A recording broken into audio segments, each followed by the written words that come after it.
Shalom. Shalom. Selamat pagi Bapak Ibu yang terkasih dalam Tuhan kita Yesus Kristus. Kita akan memasuki ibadah Minggu 19 April 2020. Mari Bapak Ibu yang terkasih dalam Tuhan Yesus Kristus, kita akan bangkit berdiri, kita akan menyanyikan dari Kidung Jemaat 194 bait yang pertama. Dikau yang bangkit maha mulia.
Kristus sudah bangkit.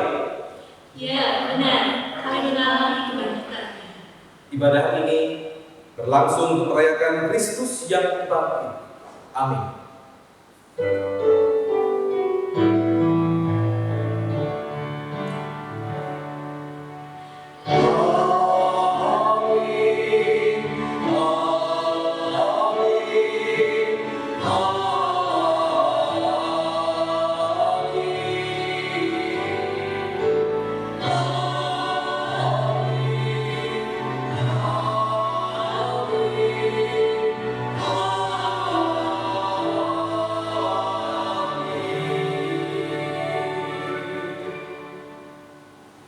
Damai Kristus besertamu. Dan besertamu juga. Silakan.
Jemaat yang dikasihi Tuhan Yesus Kristus, minggu lalu kita sudah merayakan Paskah.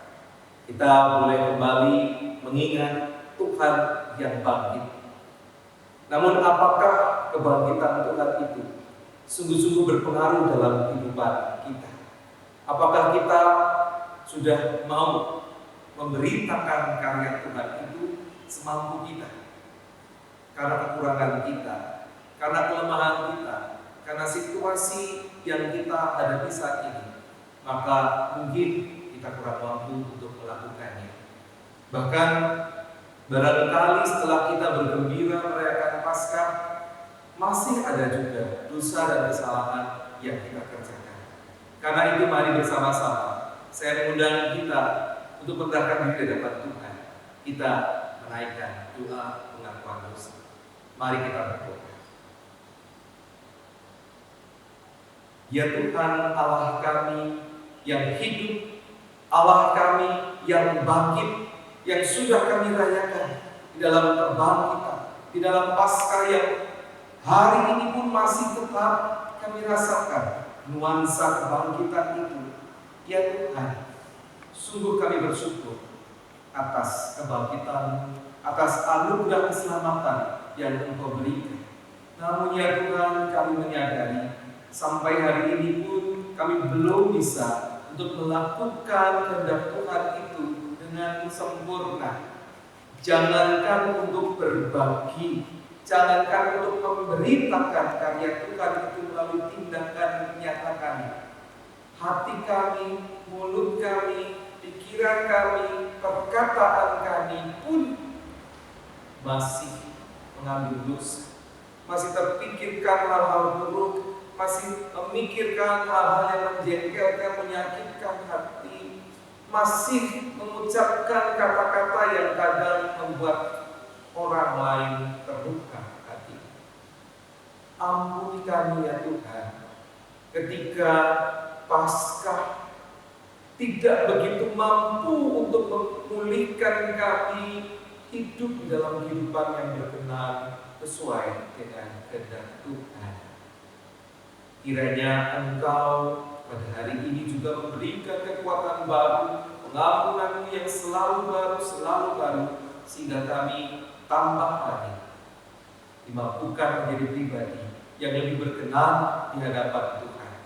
Masih dalam situasi suasana Paskah ini, biarlah kami bersyukur dalam kerendahan hati kami dan ditundukkan di bawah kuasa Tuhan untuk pada akhirnya mampu untuk melakukan yang terbaik untuk kemuliaan nama Tuhan. Ya Tuhan, ampunilah kami di dalam belas kasih-Mu. Di dalam Tuhan Yesus Kristus kami berdoa. Amin.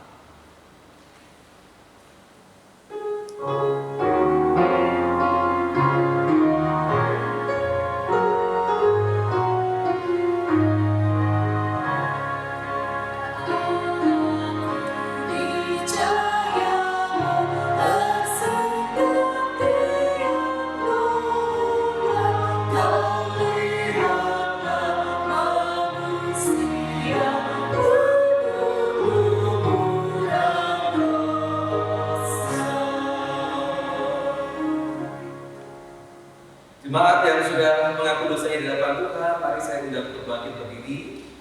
Jemaat yang di rumah juga bisa berdiri bersama-sama dengan kami dan terimalah berita anugerah. Inilah kesaksian itu. Allah telah mengaruniakan hidup yang kekal kepada kita, dan hidup itu ada di dalam Anaknya. Barang siapa memiliki anak, ia memiliki hidup. Barang siapa tidak memiliki anak, ia tidak memiliki hidup. 1 Yohanes pasal 4 ayat 11 sampai dengan 12. Dan demikianlah berita anugerah dari Tuhan. Syukur pada Allah. Salam damai. Berikan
dikasihi Tuhan Yesus Kristus, marilah saat ini kita persiapkan diri untuk menyambut firman Tuhan.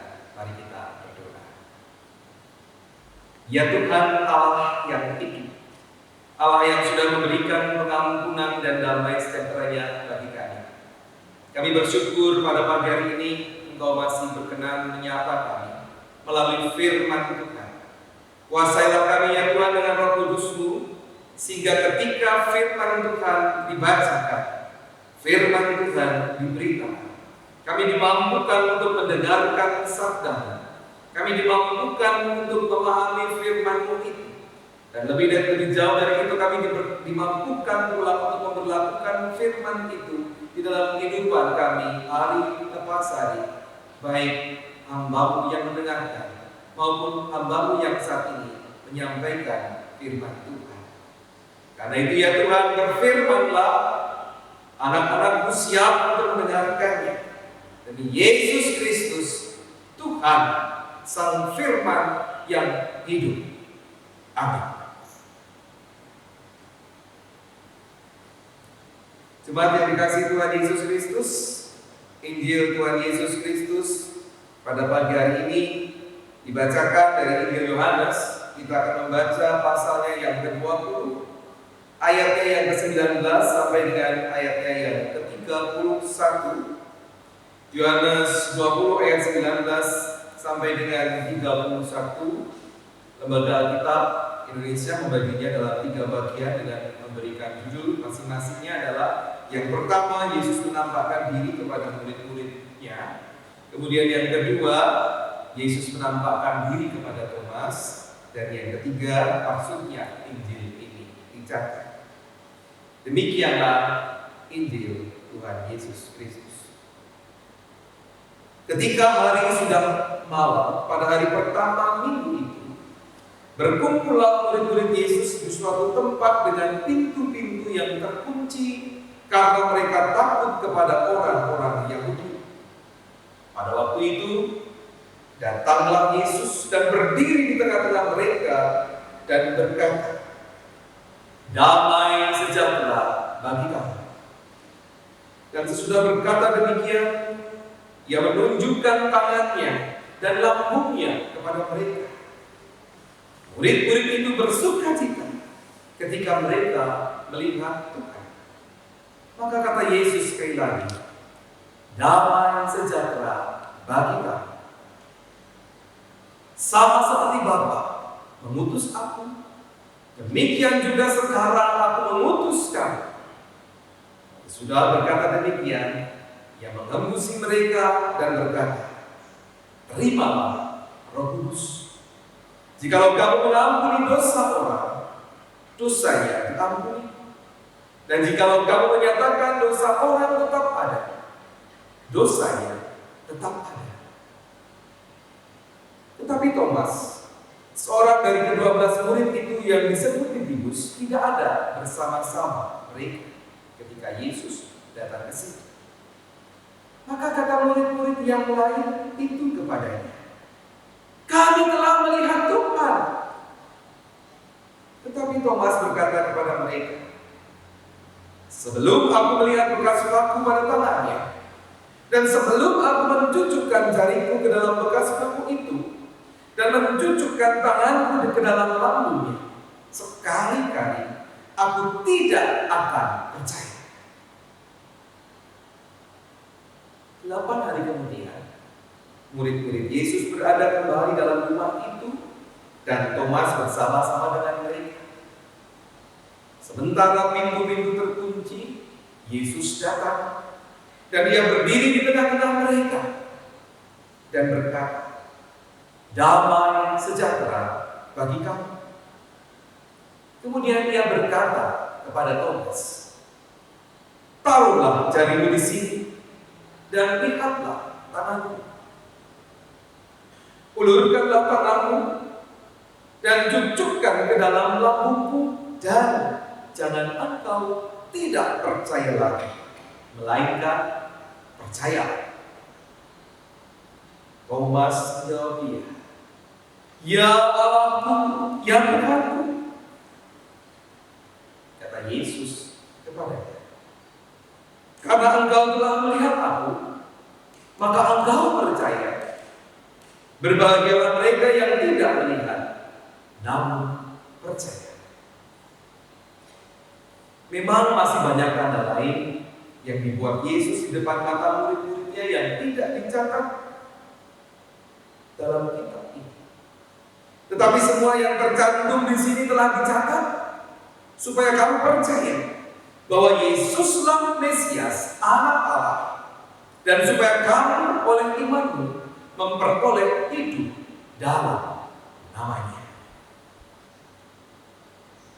Demikianlah Injil Yesus Kristus. Yang berbahagia ialah mereka yang mendengarkan firman Tuhan dan yang memeliharanya. Haleluya.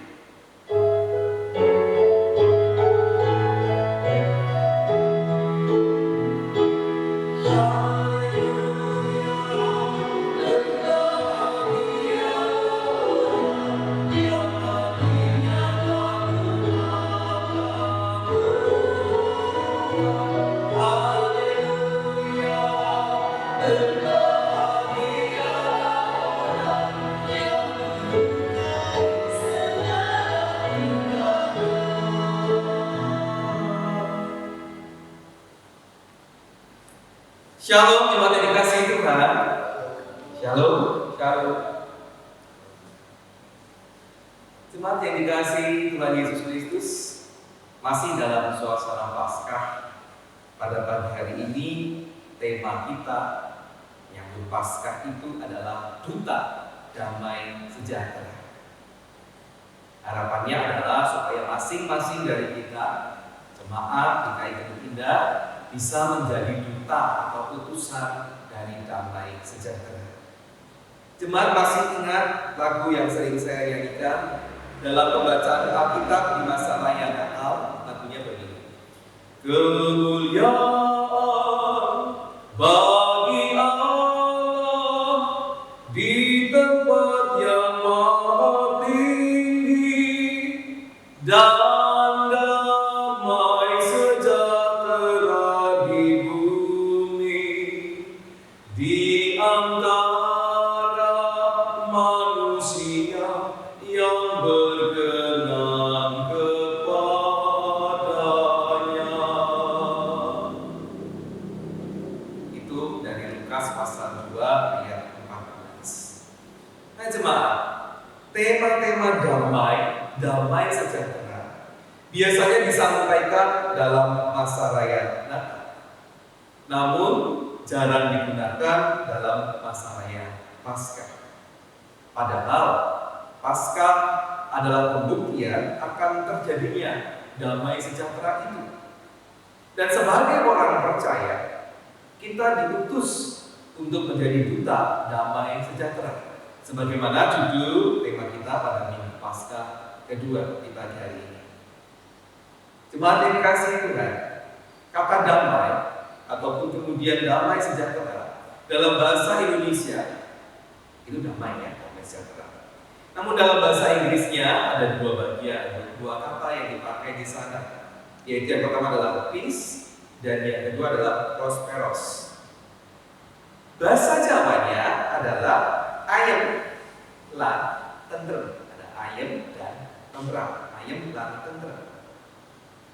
Alkitab memberikan kita dua kata untuk menunjukkan hal ini. Yang pertama adalah dalam bahasa Ibrani, shalom. Transliterasi Indonesianya adalah SYALOM. Ya, itu transliterasi bahasa Indonesia. Karena dalam bahasa Indonesia tidak mengenal pengucapan SA, karena ada orang yang kemudian menuliskan shalom dengan shalom pakai SA. Bahasa Indonesia pengucapan SA tidak ada, yang ada adalah SY. Jadi shalom. Sedangkan dalam transliterasi bahasa Inggris, shalom pakai A, shalom. Pertama shalom itu dalam bahasa Ibrani, dan dalam bahasa Yunani adalah airene. Kata shalom tentu saja digunakan dalam perjanjian lama yang berbahasa Ibrani. Sedangkan kata irene digunakan dalam perjanjian baru. Karena pada zaman Yesus, bahasa Ibrani waktu itu sudah menjadi bahasa kaum elit. Pada zaman itu, masyarakat kebanyakan menggunakan bahasa Arabik yang merupakan asimilasi antara bahasa Ibrani dengan bahasa Yunani. Barangkali seperti yang ada di Jawa. Bahasa-bahasa Jawa yang kromo Inggil, ya, itu biasanya digunakan oleh golongan ningrat, orang-orang keraton, sedangkan orang-orang kebanyakan di Jawanya Jawa Mongko bahkan sudah bercampur dengan bahasa-bahasa setempat, bahasa Indonesia gitu. Demikianlah yang terjadi pada waktu zaman Tuhan Yesus juga. Nah, meskipun demikian, Tuhan Yesus pastilah sangat mengetahui bahasa Ibrani yang lama dengan sangat baik, sehingga kata Irene yang digunakan Yesus memenuhi makna shalom yang sesungguhnya. Kata Irene dan shalom yang digunakan Yesus bisa kita terjemahkan sebagai perasaan yang tenang, tidak ada takut, apapun keadaan tidak ada permusuhan dan tidak ada perang, serta adanya jaminan akan keselamatan. Shalom atau Irene ini kemudian disempurnakan dengan hadirnya kecukupan, kesejahteraan, dan kebahagiaan. Jadi terjemahannya bukan hanya damai, bukan hanya peace, tapi damai sejahtera, ayem lan tentrem. Nah, jemaat yang dikasihi Tuhan Yesus Kristus, keadaan Irene ini tidak serta-merta meniadakan situasi yang mengancam keselamatan maupun keadaan yang tidak berkecukupan. Tidak seperti itu, meskipun digunakan oleh Tuhan Yesus. Karena Irene yang diberikan Tuhan diletakkannya di dalam hati dan jiwa kita, bukan yang ada di luar kita. Ketika Irene difirmankan Tuhan, seketika ini juga merasuk dalam kehidupan kita. Namun, memang ia tidak langsung dapat kita terima, karena pemikiran kita akan situasi seringkali lebih dahulu menghambat dan menyaring karunia damai sejahtera tersebut. Nah, jemaat yang dikasihi Tuhan,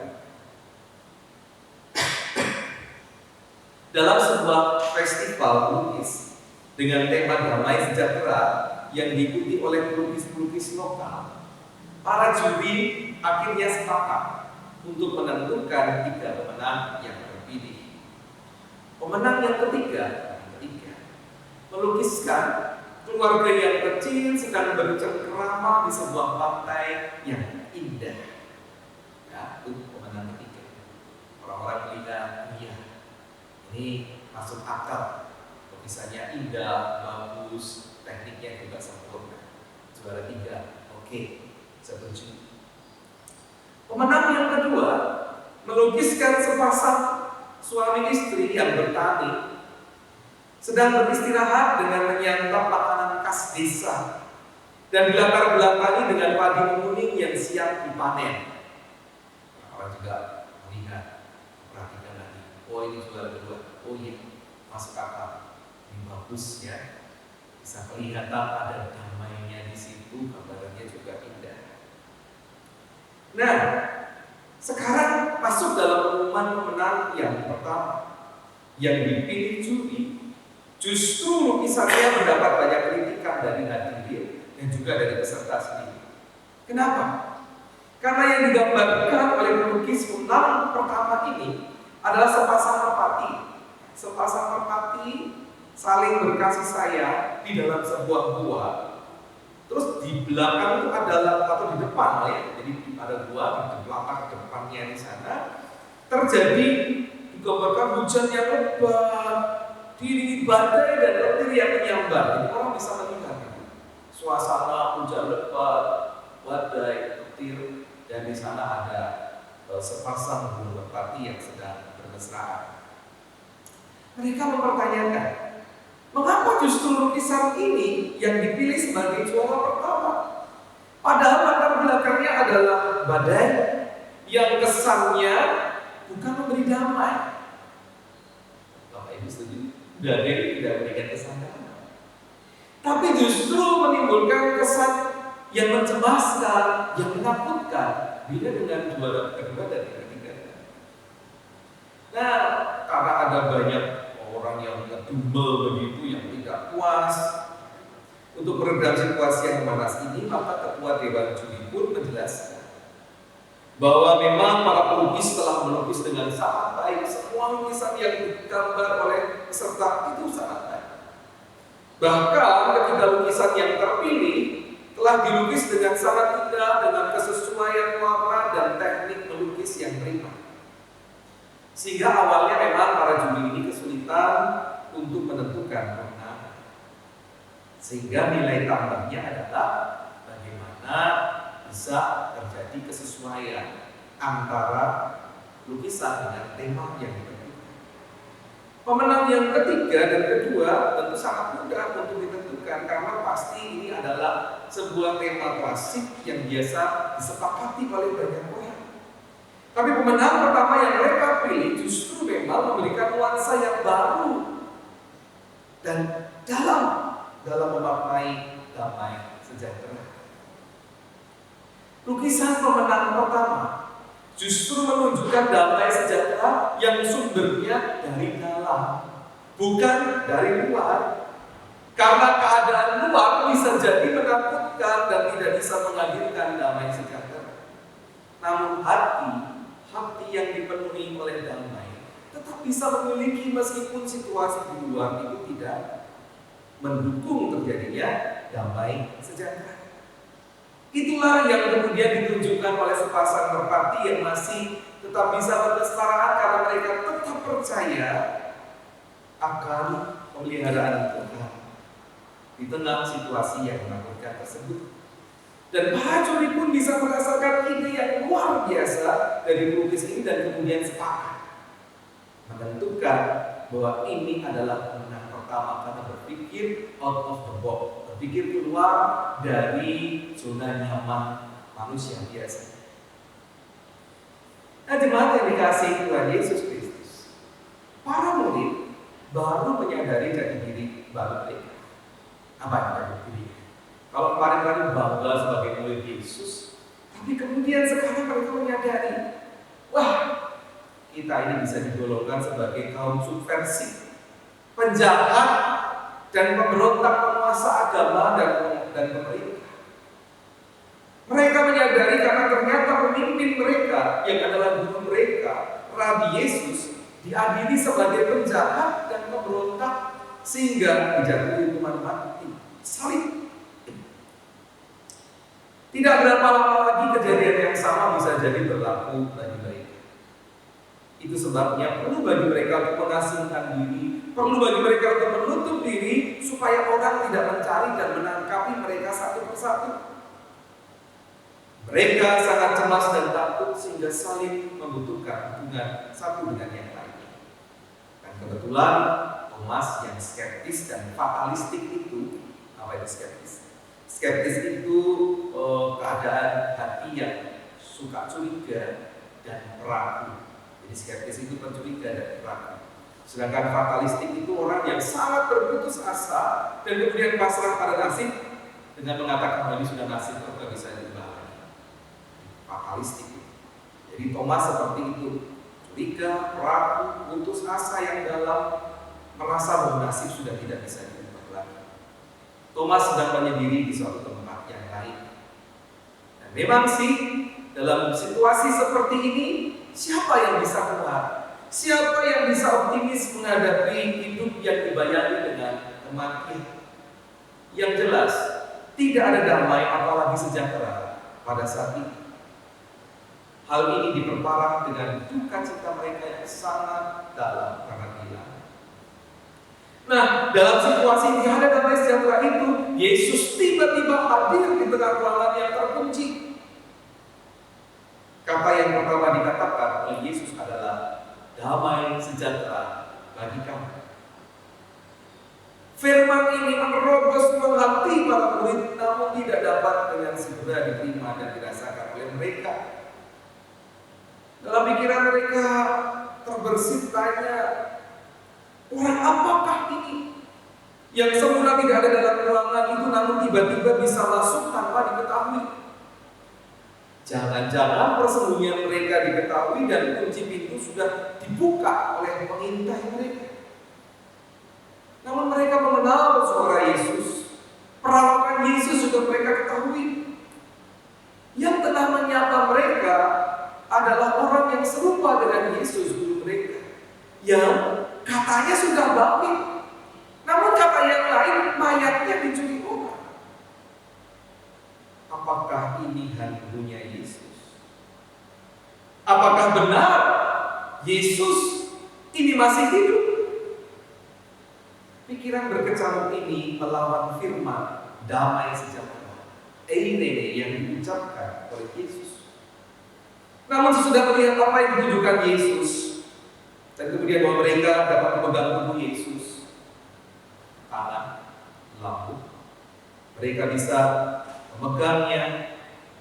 Percayalah mereka, kalau yang sedang berada di hadapan mereka adalah benar-benar Yesus guru mereka, yang kemudian mereka menyadari bahwa guru mereka sudah mati dan sekarang hidup. Maka percayalah mereka bahwa inilah Tuhan. Ketakutan, kecemasan mereka sebagai murid Kristus ini sungguh-sungguh digantikan dengan eirene dari Tuhan, damai sejahtera. Eirene yang karena Roh Kudus pula memampukan mereka untuk mengampuni orang lain yang sudah menyiksa guru mereka atau siapapun yang nantinya akan menolak mereka di kemudian hari. Tugas mereka adalah membagikan eirene atau shalom atau damai sejahtera. Kini tidak dibatasi lagi dengan keadaan, apapun keadaannya, tidak akan bisa mempengaruhi hati murid-murid, karena ia hadir di dalam hati, di dalam jiwa, dalam kehidupan murid-murid Tuhan Yesus. Sayangnya Thomas tidak hadir saat itu. Maka segera ketika mereka berjumpa dengan Thomas, mereka sampaikan berita gembira ini. Para murid sesungguhnya sedang belajar menjadi duta damai sejahtera. Sayangnya kemudian Thomas, sesuai dengan karakternya, tidak percaya dan tidak mau percaya. Hatinya sudah terlalu larut dalam kekecewaan. Ia merasa tidak ada lagi yang dapat dilakukan.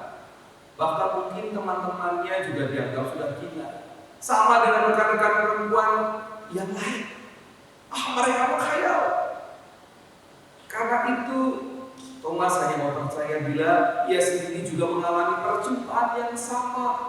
Dan dibuktikan dengan menyentuh Yesus, dengan menyentuh tangannya, dengan menyentuh lambungnya, baru dia bisa percaya.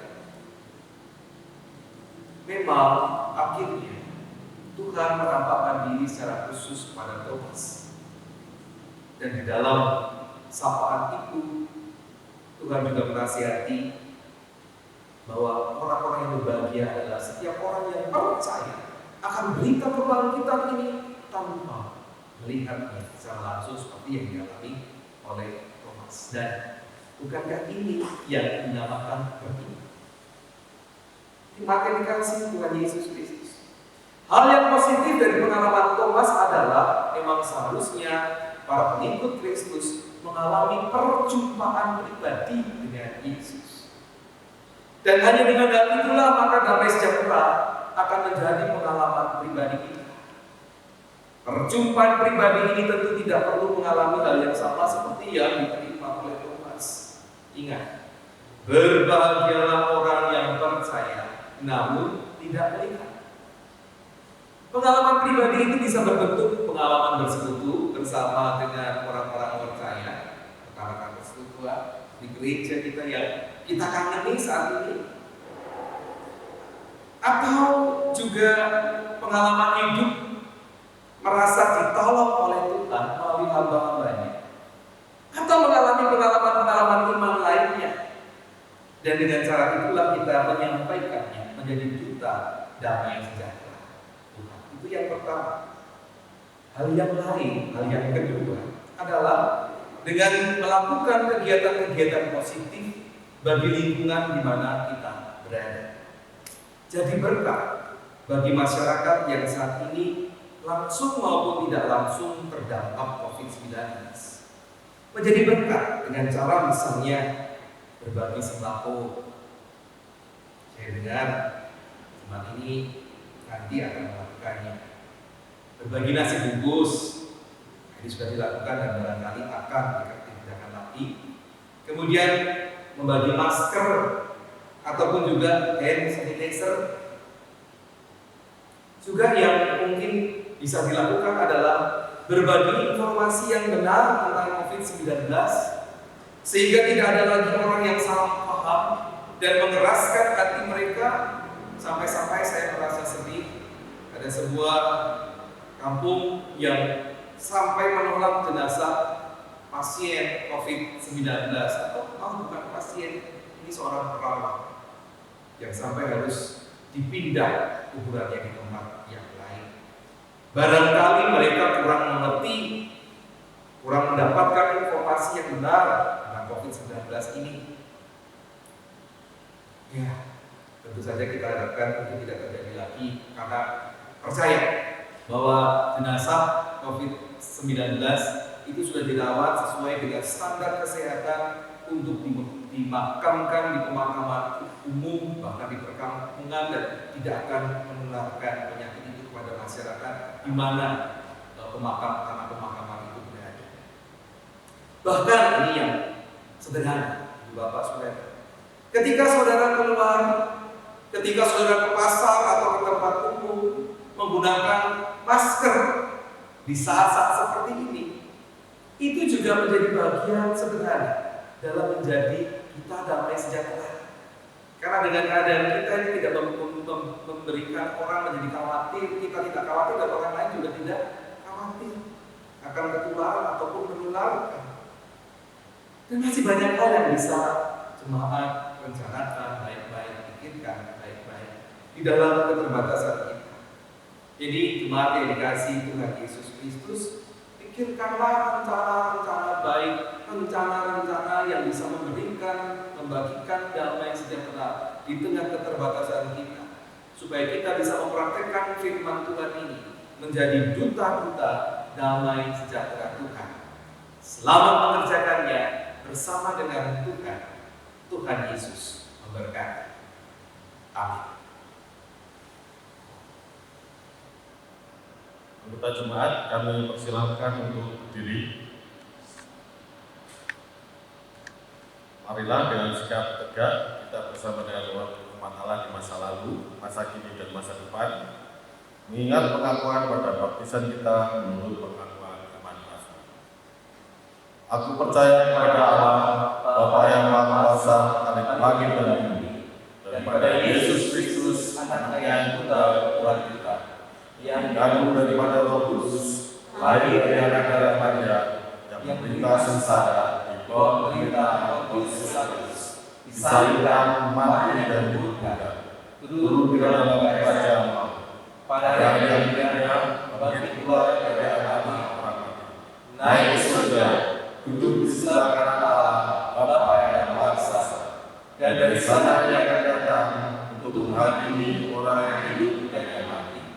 Aku percaya kepada Roh Kudus, Gereja yang kudus dan am, persekutuan orang kudus, pengampunan dosa, kebangkitan orang mati, dan hidup di akhir kekal. Amin.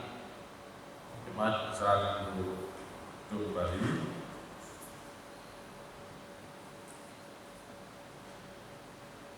Shalom, selamat pagi Bapak Ibu Saudara yang terkasih dalam Tuhan Yesus. Shalom. Saatnya saya akan bacakan Matalisan GKI Indonesia untuk hari ini tanggal 19 April 2020. Yang pertama, ucapan syukur dan terima kasih. Dalam suasana tanggap darurat COVID-19, dimana kita harus saling menjaga jarak, kita patut bersyukur karena kita masih bisa beribadah dengan model ibadah saat ini, yaitu daring, bersama dengan hati. Untuk itu, majelis jemaat mengucapkan terima kasih bagi anggota jemaat dan keluarganya yang saat ini telah bersama-sama beribadah bersama kami.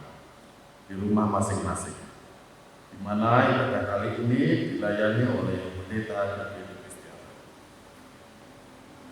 Yang kedua, kegiatan sepekan. Sehubungan dengan social distancing yang hari-hari ini diganti istilahnya dengan physical distancing atau menjaga jarak agar kita bisa bersama-sama memutus mata rantai penularan COVID-19, maka seluruh kegiatan gereja dari latihan paduan suara, persekutuan majelis, persekutuan persekutuan wilayah, dan persekutuan remaja diadakan. Sedangkan sekolah minggu bergabung dalam ibadah daring bersama dengan hati. Yang ketiga, persembahan ibadah. Sebagai wujud ungkapan syukur jemaat, kami percaya anggota jemaat rindu untuk tetap memberikan persembahan. Untuk itu, selama masa ibadah diselenggarakan dengan model dalam jaringan atau daring, anggota jemaat dapat tetap memberikan persembahan dengan cara: yang pertama, menyimpan sampul-sampul persembahan yang sudah diisi dan menambahkan catatan tanggal ibadah, lalu menyerahkannya dalam ibadah tatap muka terdekat atau menghubungi majelis jemaat yang bertugas di wilayah untuk mengambilnya. Adapun penatua yang bertugas untuk itu adalah: yang pertama, untuk wilayah Korintus adalah penatua Esantono, untuk wilayah Kolose penatua Deli Ganda, untuk wilayah Efesus penatua Ismail. Yang ketiga, mengirimkan melalui transfer ke rekening DKI Indonesia, yaitu rekening Bank Mandiri atas nama Antono Hadi Pramono dengan nomor rekening 135.0013846868. Saya ulangi sekali lagi, rekening Bank Mandiri atas nama Antono Hadi Pramono dengan nomor rekening 135.0013846868. Dan yang terakhir adalah selamat ulang tahun. Kami mengucapkan selamat ulang tahun bagi saudara-saudara yang berulang tahun pada minggu yang lalu, yaitu pada tanggal 13 April Bapak Joko Hartono, tanggal 15 April Ibu Wuryani, tanggal 16 April Bapak Simon Priyambudi, dan tanggal 17 April yaitu Saudara Yuliandra Presentio. Kami mengucapkan selamat ulang tahun, Tuhan memberkati pelayanan Bapak Ibu dan saudara semuanya. Terima kasih atas perlisan saat ini. Tuhan memberkati Bapak Ibu saudara. Mari bersama-sama kita menaikkan bersama kita berdoa. Ya Tuhan Allah kami yang Maha Kuasa, Allah yang sudah membangkitkan Tuhan Yesus Kristus, memberikan kehidupan dan damai sejahtera melalui karya yang sudah Tuhan Yesus Kristus kerjakan untuk kami. Kami bersyukur ya Tuhan, kembali firman menguatkan kami supaya kami memiliki damai sejahtera dan membagikannya itu untuk orang-orang di sekitar kami. Kondisi kami saat ini Indonesia sungguh tidak bisa dikatakan damai sejahtera. Apalagi dalam satu hari kemarin peningkatan jumlah penderita langsung 300-an orang. Dari yang dulunya 100 kemudian 200 dalam 2 hari, 3 hari, dan kemarin 300. Melonjak saat ini sudah 3.000-an orang. Kami turut merasakan betapa pemerintah, baik Presiden Jokowi beserta jajaran menterinya maupun pejabat-pejabat daerah, gubernur, bupati, wali kota, mereka yang bertanggung jawab untuk mengurangi ataupun menghambat COVID-19, mereka merasa takut, merasa cemas karena keselamatan warga bangsa dipertaruhkan di dalam kebijakan-kebijakan yang mereka. Karena itu ya Tuhan, Engkau menolong masyarakat bangsa ini boleh mendukung apa yang sudah dipersiapkan, apa yang sudah dinasihatkan atau diberikan aturan-aturan untuk kami masyarakat. Tolong ya Tuhan, supaya kami boleh mematuhinya, menjaga diri, menghindari diri untuk keluar dari rumah kalau itu bukan sesuatu yang penting. Pekerjaan sejauh itu diizinkan untuk dikerjakan di rumah, kami mengerjakannya di rumah. Anak-anak masih belajar di rumah, tentu dengan pengawasan kami orang tua yang ada di rumah. Kadang-kadang hal ini membosankan, tetapi kami harus kreatif untuk mengisi waktu-waktu itu bersama dengan anak-anak kami. Demikian juga ketika kami terpaksa harus keluar rumah, kami harus rajin memakai masker, bahkan membawa hand sanitizer pribadi, supaya ketika kami selesai menyentuh barang-barang kami bisa mencuci tangan, dan kemudian menjaga supaya tidak terlalu sering kami memegang mulut, hidung, mata. Tuhan, barangkali hanya itu yang bisa kami kerjakan saat ini. Tapi kami berdoa kepada-Mu ya Tuhan, supaya pemerintah bangsa kami dimampukan untuk mengambil kebijakan-kebijakan yang tepat, yang bisa didukung oleh warga bangsa.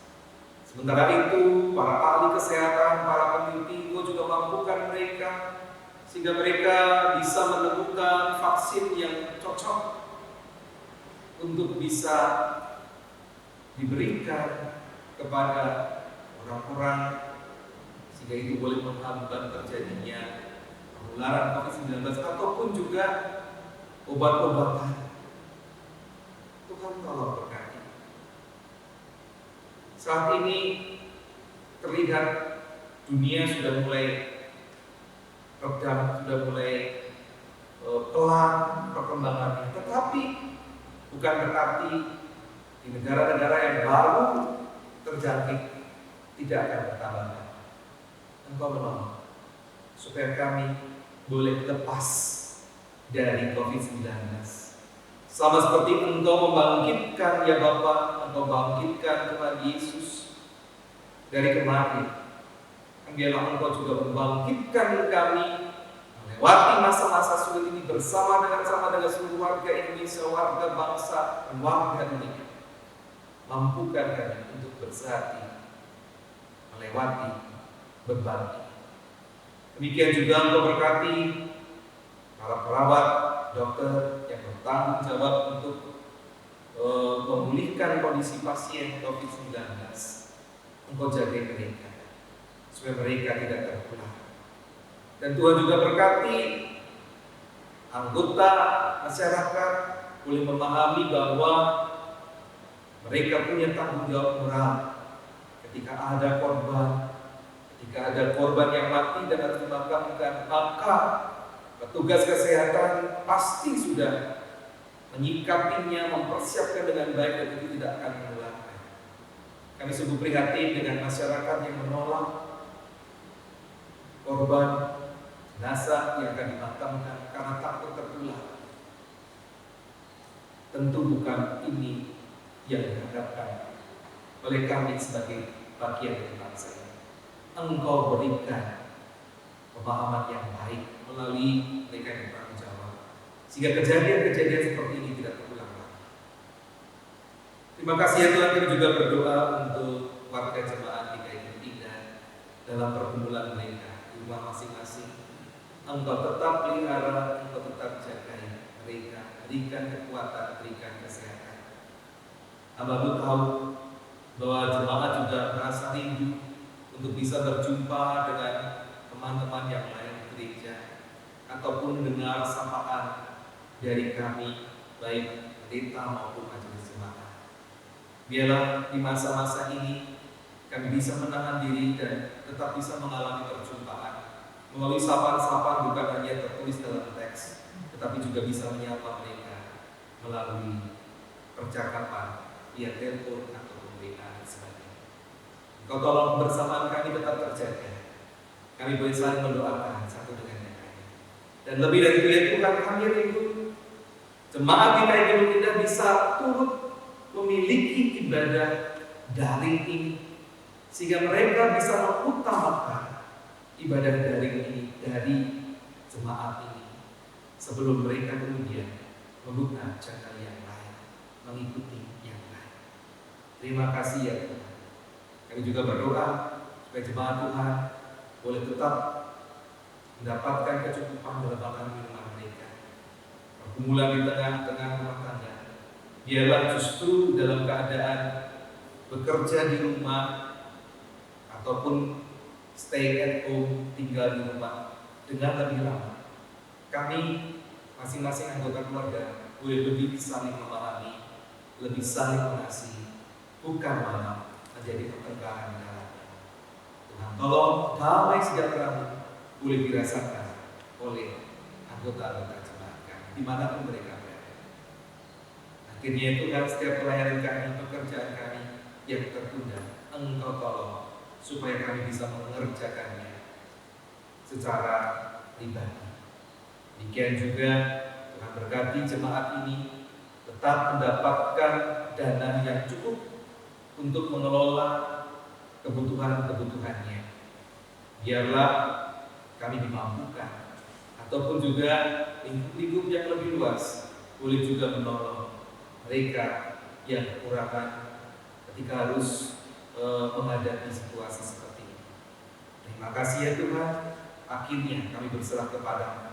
Terimalah doa permohonan kami yang kami aturkan kepada Bapa di surga di dalam Tuhan Yesus Kristus yang sudah mengajarkan kami dengan doa yang sempurna.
marilah kita bersyukur dengan penyerahan persembahan kita yang didasari dari Mazmur 54 ayat 8 yang berbunyi, dengan rela hati aku akan mempersembahkan korban kepadamu, bersyukur sebab namamu baik ya Tuhan.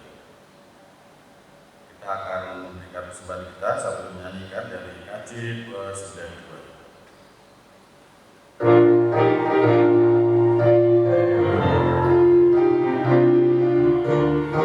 you.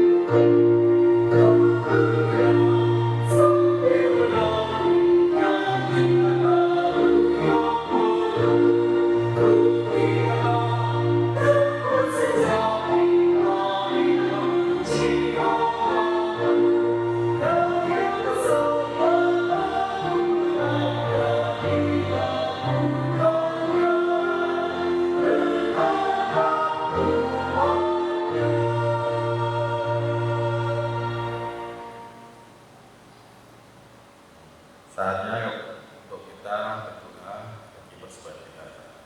Mari kita berdoa. Tuhan, kami ucap syukur karena Engkau selalu menjaga hidup kami di dalam saat-saat ini, Bapa. Engkau tetap menjaga, memelihara kami, Bapa, sehingga kami Kau berikan kesempatan untuk beribadah pada saat ini, Bapa. Terima kasih atas penyertaan-Mu yang luar biasa di dalam hidup kami. Berkat-Mu, rezeki-Mu di dalam hidup kami. Kami ucap syukur untuk semuanya, Bapak. Dan saat ini kami juga mengucap syukur, Bapak, karena Engkau sudah memberikan kepada kami kesempatan untuk memberikan persembahan, Bapak. Dan Bapak berkenan untuk menguruskan persembahan kami, Bapak, sehingga persembahan kami bisa menjadi berkat bagi kemuliaan nama-Mu. Terima kasih, Bapak. Kami serahkan kehidupan kami selanjutnya, Bapak, dalam tangan kasih karunia-Mu. Terima kasih Bapak, di dalam nama Tuhan Yesus kami berdoa dan mengucap syukur. Haleluya. Amin. Jemaat yang dikasihi Tuhan Yesus Kristus, kebangkitan Tuhan Yesus mengubah kehidupan.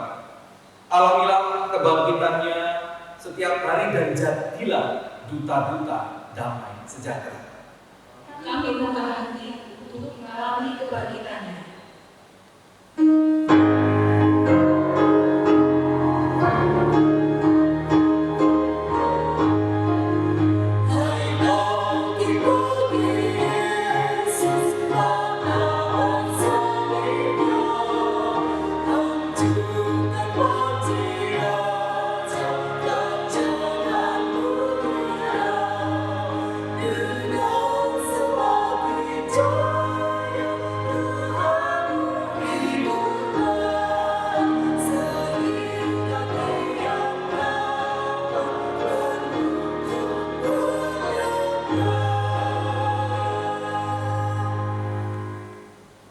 Sekarang jemaat arahkanlah hatimu kepada Tuhan. Kami mengarahkan hati pada Tuhan agar hidup kami diubahnya. Jadilah duta-duta damai sejahtera Tuhan. Syukur kepada Allah, Terpujilah Tuhan. kini dan selamanya. Sekarang pulanglah dengan damai sejahtera Tuhan dan terimalah berkat Tuhan.